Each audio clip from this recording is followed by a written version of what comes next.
Welcome back to the Lose Weight by Eating podcast. I'm your host, Audrey Johns, and today we actually have an interview for you from some anti-aging and hormone therapy doctors. I'm really, really excited. Let me introduce you to Dr. Bosck and Dr. Robinson. How are you both doing today? We're great, Audrey. Thank you for having us. Yeah, we're excited about this. This is a Oh, great, fantastic topic. I am so excited. And you guys have your own podcast too. Can you remind me the name of that? Yeah, the name of our podcast is the Longevity Protocol Podcast, where we talk about health, longevity, inevitably, happiness, sex. We get into quite a bit into sexual wellness as part of what we do, hormone replacement therapy, and just living a well-lived life. I love that. And I have to tell you guys, for 2025, I'm turning 45 this year, and I lost my mom very young, so I look at aging as such a gift. But with that said, I want to age gracefully in that, I want to feel good as I get older. I want to feel stronger as I get older. And it sounds like that's kind of something that you guys specialize in. Am I right? Yeah, definitely. You're exactly right. Yeah, it's funny. We were just talking about this, I think, this weekend with my daughters, referencing their grandparents. My parents are 73, but they're very, very young 73-year-olds. And we were talking about that idea of how lucky one is to get old. I am not a big fan of this idea of anti-aging. I say, I welcome every stage of my life. I welcome every stage of having children as well.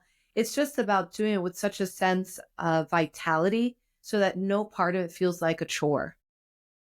Or as you love said, that. grace. I mean, there's a certain level of grace to aging well and living a well-lived life. And I think that's where people get the fulfillment out of that process, and they don't feel like aging's this sort of taboo, word that you don't want.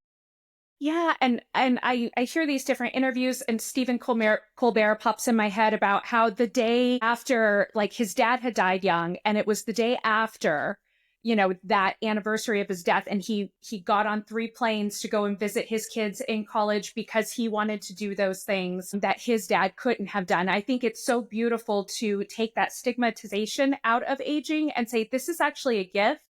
Like, yeah, we might not be as strong as we once were. We might not look the way we once did, but there's a real gift in aging. And I'm so fascinated with biohacking. And I know that that's a big part of your practice. Can you explain what biohacking means to maybe somebody who's never heard of it before and how it can improve one's life?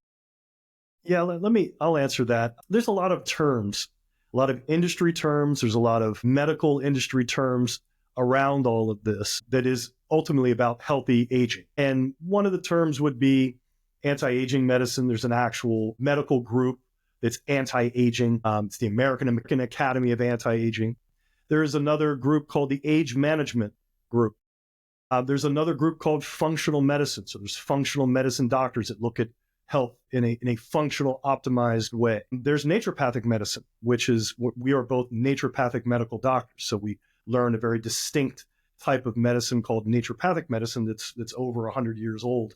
Well, really thousands of years old, but as a profession, over 100 years old. And so it has all of these different terms around it. And then sort of fast forward into the digital age, we started looking at health in a way to assess it in an accurate scientific way. And then Dave Asprey and these types of, from Dave Asprey, I'm sure you know who that is. These types of people came up with this concept of biohacking. So where they were going to figure out how to optimize health in a way and then use these industry terms that are around, I guess, computers and those types of things. And so we're going to we're going to biohack. So I think that's where that comes from. But the reason I bring up that sort of history is because that's it. It's all in the end roughly the same. The newest term now, even newer than biohacking, is longevity. So, and that's now an actual distinct market. It's a distinct medical approach, but I say distinct with the history of all of these other things. So that's what biohacking is ultimately, this idea of all of these different disciplines that are designed to make you optimized and know that health isn't just something that's basic and static, that you can actually advance it and beyond what is normal in order to have the best possible outcomes and live a well-lived life. Yeah, it's almost like the idea of biohacking, which is really clever, I mean, it's quite clever marketing, is about this, like, how do we crack the code? You know, how do we crack the code of aging? And what I think people are failing to recognize when they think of it as something to be cheated is what you were saying. It's not something to be cheated. It's something to be cherished. So how do you crack the code of aging? Don't feel and get old. Age gracefully. Recognize that most biohacking is a super reduced version of something that's actually common sense, like eating well, putting your feet in the grass, having fresh air. I mean, when I say I think biohacking is super cool, how do I define it? Live with a sense of optimizing your day to day. And remember that you can't change tomorrow by one decision from today. It's about what you've been doing. So if you say, well, maybe I can't change tomorrow, but I can change a year from now, 5 years from now, how do I age gracefully through biohacking? I say, live well, live smart, kind of take out some of the fancy noise. Sure, and live naturally. And live naturally as much as you know, possible. for example, everybody's into, and we have an ice pod, so we have definitely done. Which I love. Yeah. But what's I haven't interesting done about that that yet. is that, have you done that? No, not yet. I Yeah. hate the cold, but I'm Yeah. dying to try So it. I hate it too. And I will say, I'm sorry, I'm interrupting you. I will say, I don't do it in the winter. So I can imagine being in Boise. It's like when the sun comes back out, I'll be more prone to jump in. Well, then the contrast to that, of course, would be saunas. So that's, and that's part of this biohacking thing. A lot of times it's an infrared component that goes along with the sauna. But these are concepts that are about nature. These are concepts in naturopathic medicine that have been around for a very, very long time. This is what we learned in school. We've been practicing for 18 years. So we go back 22 years, first starting school, learning about the power of contrasting water, cold and hot, and sauna. That's just And naturopathic. sunlight. Yes, sunlight, walking, grounding, all of those concepts, getting vitamin D in a natural way through sunlight. These are just basic concepts that far surpass biohacking and far surpass even naturopathic medicine. They go back a long time. So a lot of it is getting back to, as Dr. Bosch said, a common sense approach. I just love that. And just for anybody who's listening to this and it kind of sounds like, wow, this is a lot to take in, or I'm not so sure about it, just think about seasonal depression. And you think about, SAD, and everybody has the little lights. I have one here on my desk. And those of us who live in the cold climates, we really do understand that when we're not outside in the sun, and the sun is finally shining right now, which is why I look washed out. But when we don't have that, we actually do get seasonal depression. And so there is so much more to health and nutrition, and it doesn't all have to come from a pharmacy. And I love that. Obviously, I take my pharmaceuticals, but I have a doctor who tells me to take supplements first and try that way first. And I just love that. Well, we might even say eat first. We say that to a lot of our patients, that's the foundation. They're called supplements for a reason. They should supplement what is going on with a strong foundation of nutrition. So I think you're right. I mean, we, of course, take our pharmaceuticals and we prescribe them for patients. We look at it comprehensively. So if it's sometimes someone's just saying, oh, everything can be done by diet. Yeah, good luck. Everything is just, take a pill. Yeah, good luck. Because it's not any one of those things. It's all of it put together in a comprehensive way with a relationship with someone that understands how to help you. And Audrey, I think the thing, like you said, it's a lot for the listeners. You're like, whoa, that was question number one, and I'm already tired. It's really important to recognize when a physician or a practitioner, whatever your health practitioner is, says it's multifactorial or you want to take a multi-pronged approach. That feels heavier because it feels like there's so many things I have to do. But what I would offer to the audience is that actually, when there are so many things one can do to improve their health, what it is really telling you is that this is doable for anybody. Because if there's many things that you can do to improve your wellness, then all we need to do when we're on the patient side is say, what's the easiest thing for me to add? And I usually like focusing on adding versus taking away. Taking away is emotionally more difficult. What's the easiest thing for me to add, like the little lights to avoid the SAD, so that I am living a happier, healthier life, whether it's a pharmaceutical or a supplement or a piece of steak. I mean, anytime you can take a step towards wellness, you will find that it's almost like positive snowball, that you start having the strength and the fortitude to make more changes for your wellness.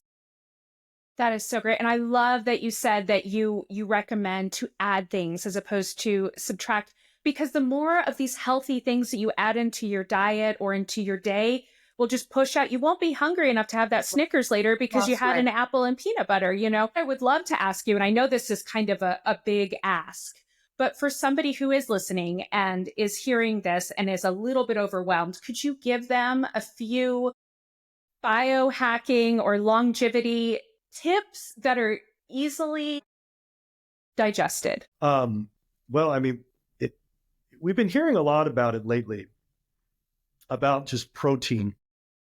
We've been hearing a lot about the concept of muscle. And I think it's fantastic. I mean, I've been really involved in exercise and weightlifting since I was 18 and I'm 52.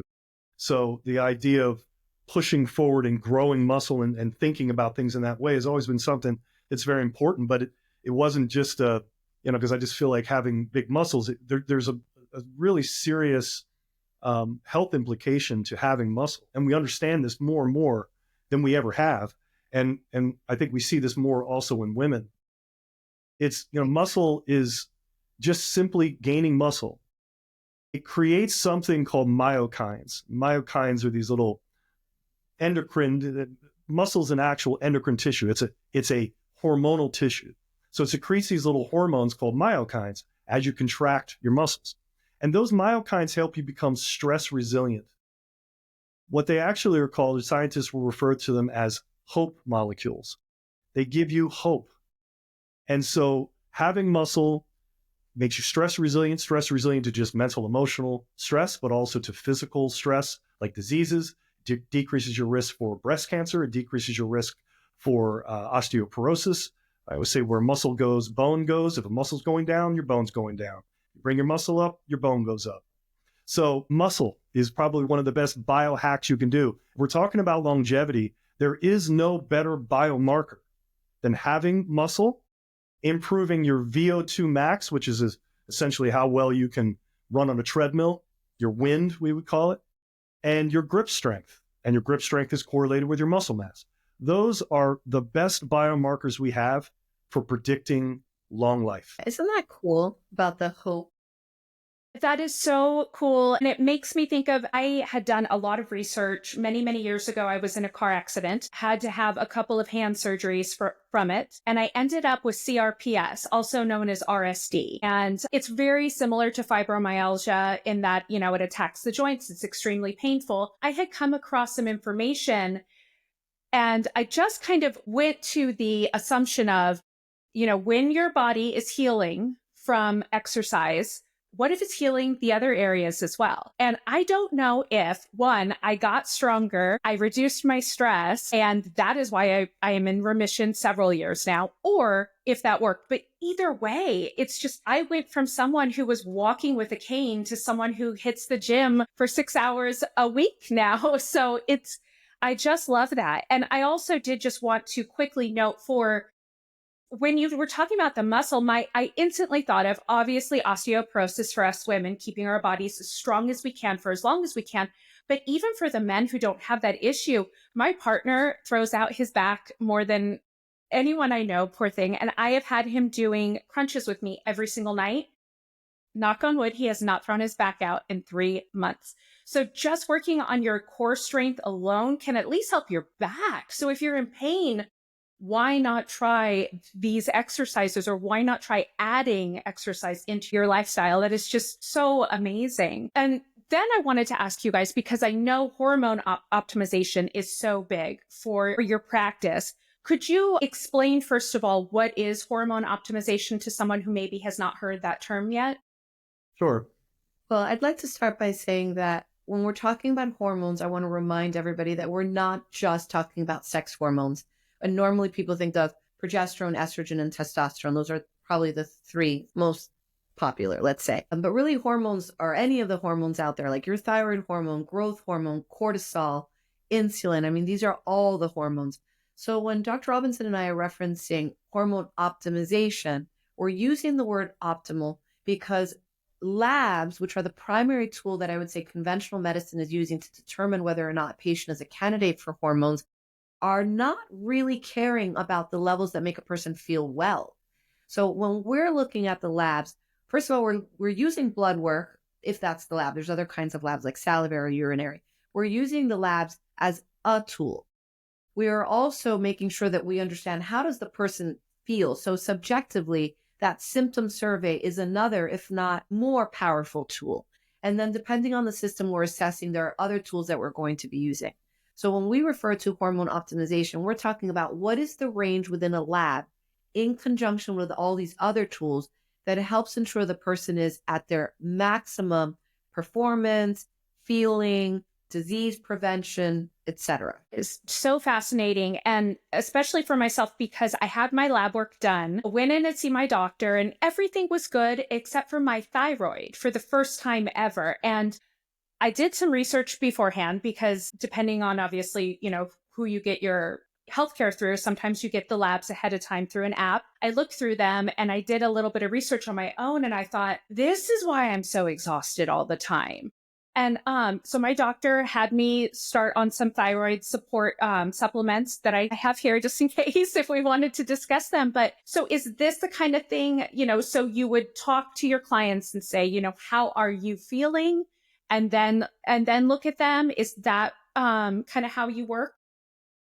Yeah, it would be an in-depth symptom questionnaire. I think too, when you go to somebody that knows what they're doing through experience, I can see thyroid across a room, with just the way a patient presents. For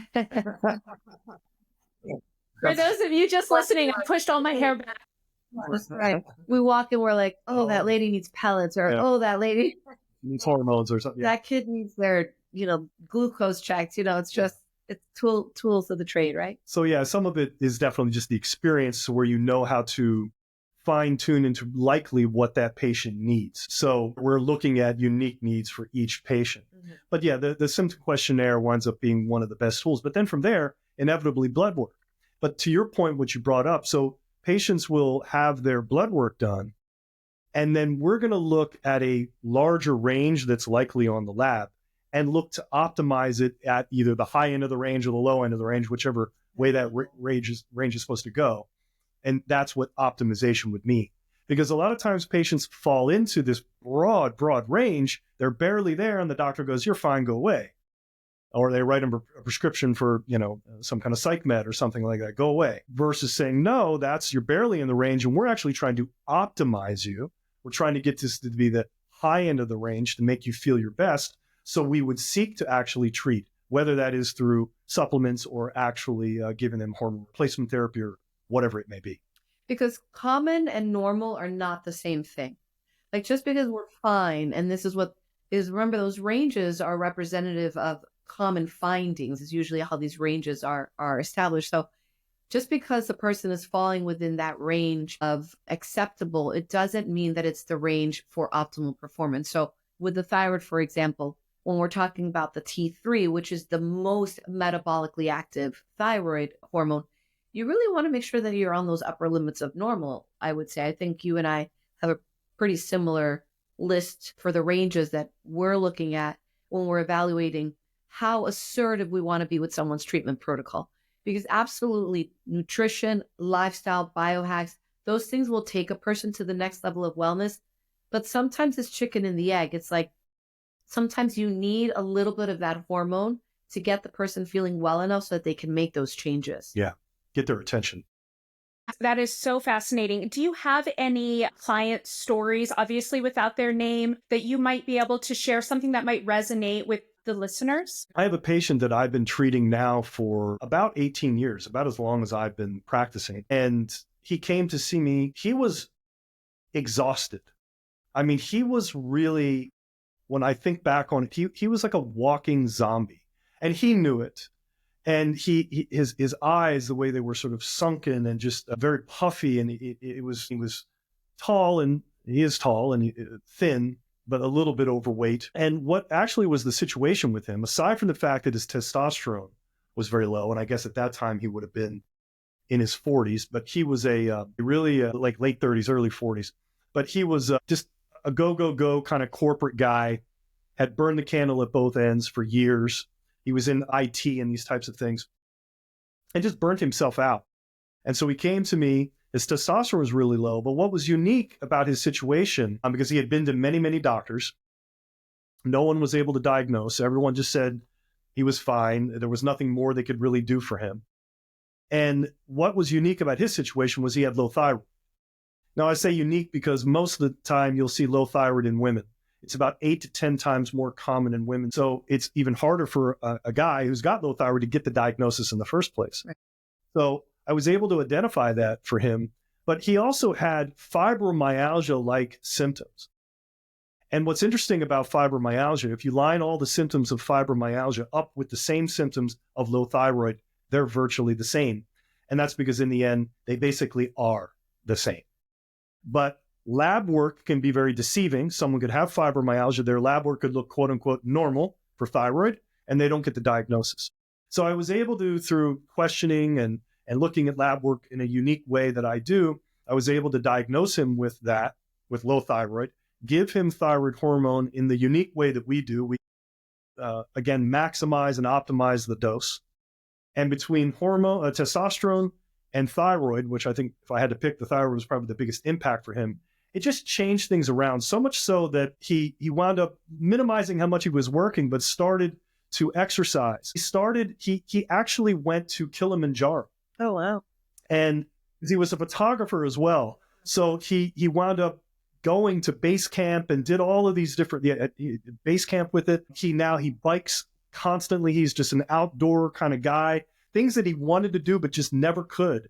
And the moment he started getting this energy again, that spark, then he took it and really kindled it and took it to the next level. And he's to this day a great patient and doing fantastically well. We have so many patients with these like extraordinary stories, or so many patients that are couples that say, you saved our marriage, kind of a thing. Yeah. But I think what might be most helpful is to talk about the not so exciting patient. And this isn't even one person in mind. This is myself and so many women that I have treated. You think you're healthy, your labs are fine, everything is okay. There's nothing remarkable in your medical history. You see your gynecologist or your OB and they tell you you're good. You're too young to be getting those tests like the DEXAs and the GI analyses and all of that, right? No cardiac workups, but you just don't feel the way you know you should feel. You're a little bit more sluggish. Your sleep isn't as good. Maintaining muscle's harder.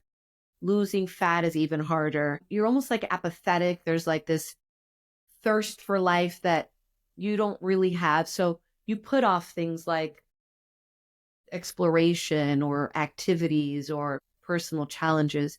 Those are my favorite kinds of patients. Those are patients that are the ones that I feel like make this country go round. They're the ones that go to work, make dinner, take care of loved ones, whether it's male or female. They're all around us. And when they come in to see us and we look at the blood work, we first say, tell us what your story is. Like, what is it that you want to achieve, depending on the specifics? And then I always remind them that when you're looking at labs and you're looking at symptoms, it's almost like those puzzles that are like a million pieces and they're really small and everything looks the same. There's something so exciting about working with the brilliance of the body, but you do have to take the time to listen and piece it back together. And you do it in layers, Audrey. You say, okay, well, what are the easiest things for this person to achieve? Is it diet? Is it exercise? Is it drink more water? Is it drink less alcohol? Like, what are the details per person? And that's how you get into this process of building up an amazing success story like that one. That is just so inspiring. And thank you, too, for kind of just speaking to the general population out there, because everything you were saying about being sluggish and not having that thirst for life and putting things off, that was 100% me. And I think I'm maybe in my second week of the thyroid support. So I feel like I'm coming back, but I'm not completely there yet. Are there any other recommendations, not to make this about me, but I have to assume there are plenty of people out there with thyroid issues that I should be doing besides my thyroid support here? I always talk about iodine for the thyroid. It has it in it. So iodine, and so we just have a particular supplement. It's called Biodine. Right. And we will actually prescribe, and you can get these online. These are medicinal amounts of iodine. Probably in that thyroid support formula you have there, probably it has iodine in it. And I'll bet you that has microgram. It probably says mcg next to. I'm looking. Yep, it does. 150 mcg. So 150 micrograms would be 0.001 milligrams, a very, very small amount. We give 12.5 milligrams at once, and sometimes we go above that, but the average dose would be 12.5 milligrams. So it's several orders higher than, let's say, what's in your thyroid support. It's good to get some iodine, don't get me wrong, but when you're actually really trying to hit it, medicinal amounts, again, milligram amounts of iodine is probably one of the best things to do. And then whenever you take iodine, you should always take it with selenium. It helps to balance those two out, protects the body in certain ways from what the iodine could do. But as long as you have selenium there, you're in a proper balance. So we use a particular support that would have iodine and selenium in it, probably the two most important minerals for the thyroid. Yeah. And I would say that especially for people whose labs are normal, because the iodine is going to help their normal thyroid function be optimized. The iodine is going to help make more thyroid hormone. It's going to help more of that conversion into the active thyroid. And it's also going to help at a receptor site level so that your body is actually absorbing the thyroid hormone and taking it into the cells for metabolism. So iodine for us is huge. It also has the ability to detox. Iodine, especially in higher doses like this, has the ability to decrease bromide, which is really common now. Bromide is found as a dough conditioner for bread and has no good purpose in your body. It will displace mercury and lead, so it helps to get rid of that as well. So sometimes it's those types of things, bromide, mercury, lead, other things that actually are damaging the thyroid and not allowing it to really function as good as it otherwise could. So when you're getting rid of it, you're detoxing the system, the thyroid gland, as well as the rest of the body, then the thyroid can work better. It's so fascinating. Thank you so much for going over all of that. I did have a follow-up question to Dr. Robinson, the gentleman you were talking about, and you were saying his testosterone was down. I have been hearing more and more often that testosterone is going down generation after generation in men. Why do you think that's happening? Do you think there's some critical date, almost as if we talk about climate change, by X date, we have to make changes. Otherwise, it's going to change the earth. Is there, are we getting down to D-Day? We need to change things for our young men? Or is this just a different evolution of humankind? Well, that's a great question. It's a great way to word it. Right. Yeah. The second part of your question. First general statement of back in 2017, I did a presentation in London, and it was called The Global Decline of Testosterone in Sperm in Men. And this was in the summer of 2017. And we have seen a generational decline from, let's say, the baby boomer to Gen X to millennial, and now probably even getting into Gen Z. And that's a big answer as to why. But in general, it's the food we're eating, food we're not eating, the chemicals that are there or not there, is even to the point of, aside from environmental toxicity and those kind of obvious things that we would probably say, the plastics and the phthalates and all the different things that we're constantly in a deluge from. But I even to some degree got into the social, mental, emotional, social kind of side of things. And this is something that Dr. Bosch and I talk about with the level of frequency. There has been a systematic attack on men, and men being able to be men being able to be masculine, saying anything that's even remotely masculine and automatically putting it into the bucket of toxic masculinity. Those types of things have gotten in the way of allowing men to actually literally allow their own testosterone from their own testicles to be produced. Right. There's literal, like, where the mind goes, the body will go. So, for example, if you are into competitiveness and being competitive in any way, that competition actually helps to drive testosterone. And testosterone, I've found through a lot of my research, it isn't the thing that just makes you aggressive. In fact, men with larger testosterone levels tend to be less aggressive. If their cortisol levels, if their stress levels are low, they're less aggressive. They're more egalitarian. They have a leadership role that actually helps other people. They're more honest. Men who have higher testosterone levels lie less than men who have low testosterone levels. Behavioral endocrinology studies with this. So allowing men to be men is in part what allows the testosterone to follow suit. So again, where the mind goes and where behavior goes, the body goes, and vice versa. There's two very watered down versions of everything he just said that I think are quite relatable. One of them is this idea of like a skill that, you know, how people always say, well, if you don't use it, you lose it. If you don't use it, you lose it. That idea that we have for everything from bike riding to speaking another language is 100% applicable to men and their testosterone. If they don't use it, they lose it. And we've been seeing that generationally. And the other component that I wanted to touch on was Dr. Robinson was talking about environmental burdens, and then he said social and cultural. I would say it's environmental burdens. We're just talking about environmental chemical burdens or environmental social burdens. But either way, the environment, the milieu, the thing that a being gets to flourish or not flourish within is the primary reason that we're having this problem. And no, we don't think it's just an evolutionary adaptation. No, evolution just doesn't. Evolution in that grander scheme never happens that fast. That is always evolution that we see is usually in a finite kind of way, meaning in a short period of time. So no, then it just doesn't work that way. These are all what would be called epigenetic, meaning the genes that are there are either being turned on or they're being turned off and not allowing to be, expressed properly. So no, if we just get out of the way. Now, there's still, again, we've got the plastics and the fact that soy and these types of things decrease testicular function of testosterone. If we can get out of the way of ourselves, I know. And I think, interestingly, with now speaking of Gen Z, there is now a pushback that we're starting to see, a cultural pushback. Young men are kind of saying, look, I'm sick of not being told that I'm allowed to be a guy. Like, I don't want to be ashamed of myself or just being a young kid, a young guy. Yeah. So they're finally pushing back, and we're starting to see that to some degree. And I think from a cultural standpoint, that's a good thing. So it's a long-winded way to say it's all possible to fix it. And women have not benefited from this. I mean, I think if anything, women are a big part of the reason why we're championing this return to masculinity, because I think there's so many women out there going, where are the men? Well, let me.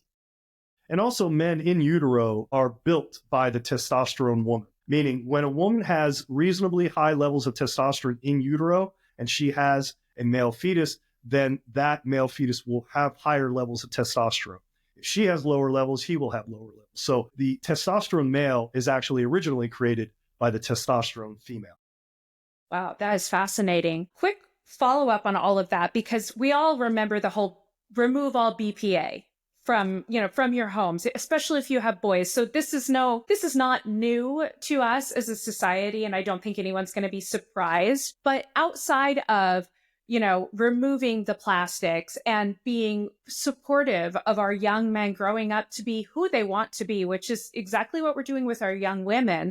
Maybe Dr. Robinson, if you could give me I'm asking you as a man, what can I do to be more supportive to the young men and to the mature men in my life so that we can reverse this, or at least not see it affecting those in our lives that we care for? Get outside, get into nature, lift heavy things, eat meat, be competitive, be a sportsman. Those are the types of things. Get out there with other men and learn what it means to be. And again, don't apologize for it, for being a man. Those would be some of the things I would say. From a nutritional standpoint, we need to focus more on what's called an ancestral diet, the way we've always eaten.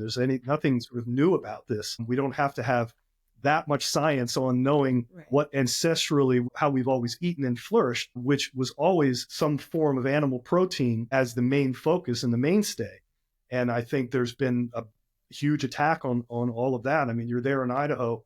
I mean, this is God's country out there, with that type of thing, ranching and all of that. We just think that that's so incredibly important. It's such a mainstay of what it means to be an American and what it means to be ultimately a man, as we're talking about that. I mean, it's so beautiful. I wasn't born in this country. My children are first generation Americans.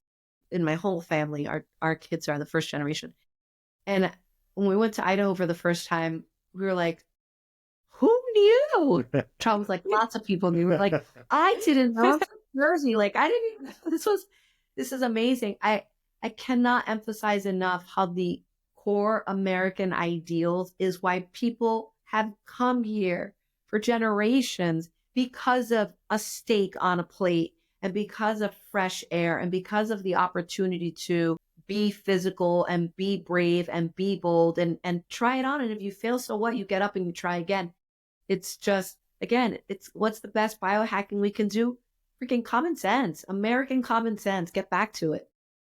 I love that. I love that. And I love nurturing our boys to be themselves, to grow up, to be strong, good men, as much as we are nurturing our girls to grow up and become strong, amazing women. So, as somebody who has a girls, by the way, we have 4 girls. You have all girls. We've got 2 girls, and my stepson just turned 18, so that's a whole thing. But now because you brought up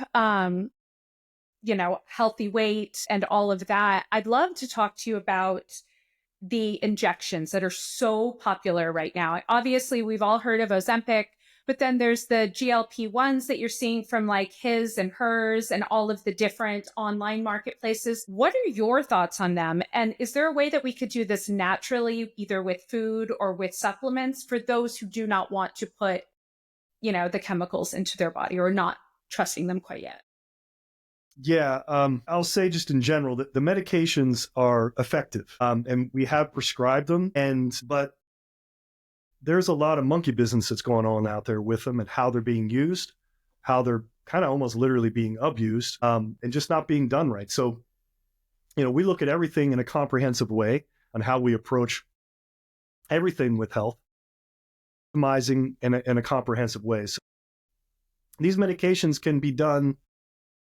They can be used correctly in order to get a very good result without a lot of, let's say, the negative things that we tend to hear about out there with it. So I just like to start with that premise. And excuse me to interject, but I just want to say, especially that idea of like not trusting it or the fact that it's the chemical.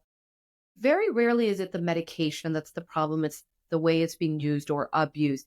Because most people out there are very comfortable with the idea of taking an aspirin or a Tylenol or whatever when they don't feel well. But the minute you talk about thyroid hormone or sex hormones, they're like, oh, I don't want to be on this for life. So I think part of it is reminding the audience out there that the medication is not the problem if it is being used in a way that is about optimizing the person's health and not this speed weight loss that tends to have all these like sequela of side effects that are undesired. So sorry, just and in GLP-1, you would say semaglutide or Ozempic is a GLP-1 agonist, and GLP-1 it's a peptide. It's essentially a hormone type of stimulating agonist, they call it. So it's in that realm of what we tend to do. We work with natural bioidentical hormones, and we work with other types of peptides, and Ozempic, tirzepatide, Mounjaro, all of these things are peptides. So they're in that class. Now, can they still have problems? They absolutely can. But it's like Dr. Bosch was saying, it's not what you do, it's how you do it. And we have one of the big side effects of them is muscle loss. And so earlier on, I was, of course, saying how incredibly important I think muscle is. So we measure muscle with a very, very advanced scale here for every patient, every time they come in. And so if they're on these medications, first of all, we keep them low dose because usually you don't have to keep the dose high. It's a low dose and we're measuring their muscle. And we have patients who gain muscle on these medications, let alone lose it. So because of the way we are monitoring them through the whole process. But I want to come back to the other part of what you said in your question. Yes, there's ways to go. Do you have to do it? No. I have many patients that simply don't want to do it and they don't have to do it. Is it a way to get their attention? Is it a way to kind of launch the ship? It is, but it doesn't have to be that way. And in many cases, we don't use it. It just depends on what the patient wants. But if a patient can really focus on how they're getting the proper protein, they get the exercise, we can keep their carbohydrates at a certain level. If they can actually eat more, right, because that's big, especially with women. Frequency and more, keeping their protein up, getting their muscle up, metabolic rate goes up, they lose the fat. So we'll have that conversation. We always have it, whether we put them on one of those GLP-1s or not. And also using those medications, if you're working with a physician where the medication is the answer, then I think you've already missed the boat. Like it was wrong before you even started. Because even the patients of ours that we have on these medications, we're still doing all of the consultation about how are they eating, how much water are they drinking, what's their workout look like, what are the supplements, what are the other hormones look like. And what's funny is that so many people who first started, like we always say, like, why is this popular all of a sudden? A lot of times it's the Kardashians or something like Yeah, it was. what made this medication and suddenly everyone's asking for it? One of the primary motivators, of course, is aesthetics, which I think is great. Like people want to look and feel better about themselves. Wonderful. When you have a person who's been doing a GLP-1 agonist alone, they don't look good. They get like in the gym, you can spot them. They look aged because they're so wafy. They have no muscle mass. They look weaker. That's neither pretty nor healthy. I really appreciate you going through all of that. And for anyone listening, just because Lose Weight by Eating is a food-based weight loss program, I 100% support anybody in any kind of medication they feel like they might need, which is why there are thousands of recipes to make sure no matter what kind of medication or diet you want to do, you are covered with us. But I love having these conversations and I'm so fascinated by what you do. I know you've got the Longevity Protocol podcast, which is fantastic. And anybody listening, please subscribe and listen to it. I'm sure you will get tons of more information and really feel educated and ready to take care of your body better. Do you guys have any other tips or recommendations for the listeners, of course, outside of listening to the podcast and eating better? What takeaways would you give to the listeners if this was the only part they were listening to of the whole podcast? Well, I would say that the first thing is I find that people need to enjoy the process. Eating is supposed to be enjoyable. And I don't mean addictive eating. I don't mean like where the craving is in control of you. I mean like you're tasting something and it makes you smile because it's like, God, this is so good. Exercise. At what age do we stop calling it play and call it exercise? I talk about that all the time. So movement, joy, how much lightness do you have? This to me is going to be the fundamentals of allowing a diet or an exercise regimen or a hormone replacement regimen to be effective. So my take home is have a goal, be clear about what it is, be honest with yourself about the goal, but you must enjoy the process. If something is hurting too much, then you're not ready to make that change and you need to analyze it. I would say this, that you don't have to live with it. There are answers out there, and healing's always an option. So this is the promise that we provide to all of our patients, that healing's always an option. We'll figure it out. And so for those that are listening, know that there's people out there that can find answers with you, and then don't settle. Do not settle, that there are ways out there. What it is that you're doing, Audrey, and your group and your process is part of that. And people need to know that there are answers out there. You just have to keep looking. And we are in a unique time, I believe, where people are thinking about health. I've been involved in wellness for 34 years, and I have never seen a time where people are more awake to health and to optimizing and just the basics of health, the common sense of things that got brought up many times today, just the common sense of health. People have just been asleep to the common sense notions of what it means to live well and to live right, because it's a right. That's our God-given right to be able to, and a responsibility to live this way and to be healthy. And we forgot about that. And I'm starting to see an awakening towards that. And we should all, through your efforts and all of what we're doing here to get that message out, that healing's always an option. I love that. And do you guys happen to do telehealth? If somebody maybe they're not in your area, are they able to reach out to you and get your advice? Very much so. I mean, it would depend on the situation. I mean, advice is always possible in terms of prescriptions and things like that. It would depend on where they're at. If they're able to come here, we're licensed in different states, but not all of them. So it would depend on prescription. But in terms of advice, we are always available. We have patients all over the country. We have patients in several other countries as well. So as Dr. Robinson is mentioning, we can do the consultations, and a lot of times we'll partner with a local doctor, or at minimum, we're at least helping give a second opinion so that the patient can then advocate on their behalf a little bit more effectively. That is so great. And anyone listening, if that's out of your budget, so to speak, you can listen to the Longevity Protocol podcast. It's all free and it's there, and you can listen to it in the car or at the gym. That's my favorite place to listen to podcasts. Well, before we kind of wrap up our conversation here, and I'm going to have you guys come back. I still have so many more questions, but we're getting close to an hour and I want to respect your time. Are there any other takeaways, anything that you want to plug, any questions that you have for me? This is your moment now. Yeah, I would encourage everyone to check out our link tree. On that link tree, you can find our podcast, of course, the Longevity Protocol podcast. It's on Spotify. It's on Apple. You can find it on YouTube as well. We have the Hormone Zone, which is the name of our private practice in Scottsdale, Arizona.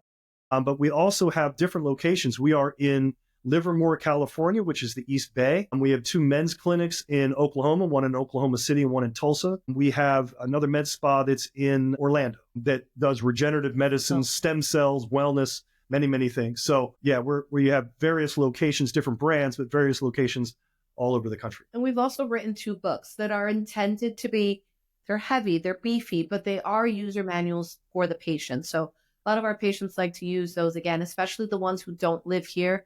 They kind of take them because it's backed up by all the research. Everything that we have found and dedicated our lives to thus far is backed up in those books. So it just makes it a little bit easier sometimes to speak with your practitioners.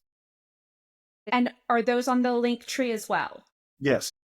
Great. So anybody listening, I promise you, I will get the URL for the link tree. It will be in the show notes. So if you're driving, don't worry about it. Keep your eyes on the road, but we will make sure to have all of that for you. Well, thank you so much for carving out some time to chat with all the listeners about, I'm a little bit in awe. I'm going to have to digest all of this. This was a lot of really, really great information. But everyone listening, please check out the Longevity Protocol podcast. Check out the Hormone Zone, their clinic, and check out the link in the show notes so that you can check out their link tree and get to know more about all of this wonderful knowledge that the doctors today have shared with us. Thank you both so much. Thanks, Audrey. Everyone, please stay tuned to the next episode of the Lose Weight by Eating podcast. We have more interviews coming. That is the road we are going. So stay tuned and thank you for listening. Bye.